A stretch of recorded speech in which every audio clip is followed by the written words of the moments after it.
واحدة من بين المشاكل اللي كيعانيو منهم بزاف ديال الناس الإخوان ومنهم حتى أنا كذلك هو مشكل ديال غسيل السيارة، بحيث كيضيع عليك نص نهار باش أنك تغسل الطوموبيل ديالك. كتبقى تقلب وتسنى النوبة. الأغلبية ديال صحاب لافاجات يعني كاين واحد الزيادة، كاين واحد التناقض، كاين اللي كيوصل 30 درهم، كاين اللي 40 درهم، كاين اللي 50 درهم، كاين اللي كيقول لك 60 درهم. وصلت القضية دابا حتى ل 100 درهم. والمشكل الكبير أنك إلا نسيتي شي حاجة في الطوموبيل عول واش انك تلقاها ولا ما تلقاها. ما كنعممش، ولكن كاين صحاب لافاجات اللي الله يسمح لهم. وانا الاخوان من الناس اللي ما كنحملش انني نضيع الوقت، كنبغي الخدمه متقونه ولكن في نفس الوقت ما نتعطلش. كنبغي الطوموبيل اصلا تكون ديما نقيه من برا ومن الداخل، راه ما عنديش مشكل، ما كتوسخش بزاف. وتقهرت بكثره الغبره كيف ما كتشوفوا الاخوان، يعني كنغسلها اليوم غدا كنلقاها موسخه وكنكون شاد الطريق مثلا ولا عندي شي غرض، يعني تقهرت. داكشي علاش الاخوان خديت هذا البرودوي من عند شركه جاكوم، اللي في الصراحه كنت حاقرو في الاول، ولكن من بعد التجربه ديالي معاه يعني عجبني بواحد الشكل كبير. هناني من واحد بزاف ديال المصاريف، يعني كنت كنخسر تقريبا واحد 250 درهم حتى ل 300 درهم في الشهر. الاخوان صاير فقط هذا ديال الغسيل ديال الطوموبيل. الاخوان البرودوي صراحه 10 دقائق كنلقى راسي غسلت الطوموبيل. الا بغيت رشه خفيفه راه كنرشها كيف ما كتشوفوا الاخوان. الكومبريسون فيه مجهد بزاف لواحد الدرجه، يعني بحال الكومبريسون اللي خدام بالضوء.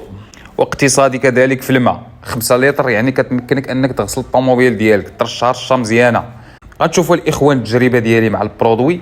واللي عجبني فيه بزاف الاخوان هو انه عنده 3 ديال الباتريات، وباتري واحد بكل صدق الاخوان باتري واحد قدرت انني نغسل به الطوموبيل ديالي كامله. باتري واحد شارجيت باتري واحد ومازال ما شارجيتوش تقريبا يعني 100%.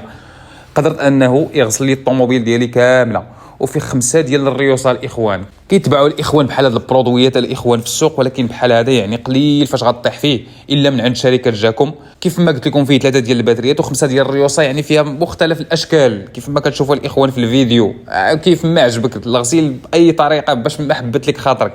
هنا الاخوان غادي تشوفوا النتيجه قدامكم صراحه بكل صدق. النتيجه اللي وصلت لها من الغسيل ديال هذا الكومبريسون، طبعا فاش رشيت مزيان مسحت بالبوتشامور، راكم كتعرفوا البوتشامور، مسحت الطوموبيل الاخوان، وهذه النتيجه اللي حصلت عليها.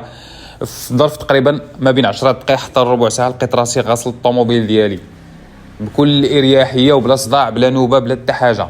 الاخوان كنصحكم وبشده بهذا البرودوي، وكنصحكم كذلك انكم تتعاملوا مع شركه جاكوم، حيت المعامله ديالهم صادقه، والمعامله ديالهم الاخوان كيتعاملوا كيوصلوا في اي مدينه كنتي فيها في المغرب كامل، كيوصلوا لك البرودوي، كيجيبوا الليفرور حتى لعندك، شد وخلص. الله يسهل على كل واحد. كنتمنى الاخوان ان الفيديو يكون نال الاعجاب ديالكم، ولا بغيتوا تواصلوا مع شركه جاكوم غنخلي لكم الرابط في اول كومونتير الاخوان. والسلام عليكم، نتلاقاو ان شاء الله في فيديو جديد باذن الله.